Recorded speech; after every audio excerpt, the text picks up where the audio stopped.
క్రైస్తవులారా, ఈ వీడియో ఒకసారి చూడండి. ఆ?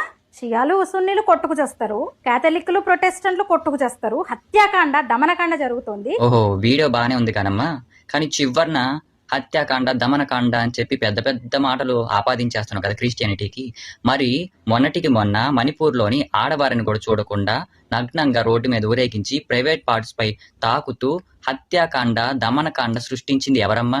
పిల్లలను కూడా చూడకుండా, పెద్దలను కూడా చూడకుండా, ఆడవారిని కూడా చూడకుండా తలలు నరికి ఇంటి గుమ్మాలకి వేలాడతీసిన హత్యాకాండ సృష్టించింది ఎవరమ్మా? నిన్నటికి నిన్న కాకినాడలోని ఒక సేవకుణ్ణి, వాళ్ళ భార్యని, అత్తగారిని ఈడ్చి మరీ తన్ని దమనకాండ సృష్టించింది ఎవరమ్మా? మొన్నటికి మొన్న గోదావరి కనులోని ఒక సేవకుణ్ణి పట్టుకొని ముక్కు నేలను రాయించి గుంజిళ్లు తీయించి బలవంతంగా బొట్టు పెట్టి రాక్షస కాండను సృష్టించింది ఎవరమ్మా? ఆడదాన్నను కూడా చూడకుండా జుట్టు పట్టుకొని లాగి తన్నింది ఎవరమ్మా? ఆడవారిని కూడా చూడకుండా పీక పట్టుకొని పైకెత్తింది ఎవరమ్మా? నిరంతరం గొర్రెలు గొర్రెలు అని చెప్పి హింసిస్తుంది ఎవరమ్మా? అప్పుడు జర్నలిస్ట్ అనే ముసుగు వేసుకున్న నీ నోరు ఏమైపోయిందమ్మా? ఇప్పుడు ప్రశ్నించని నీ గొంతుక ఏమైపోయిందమ్మా?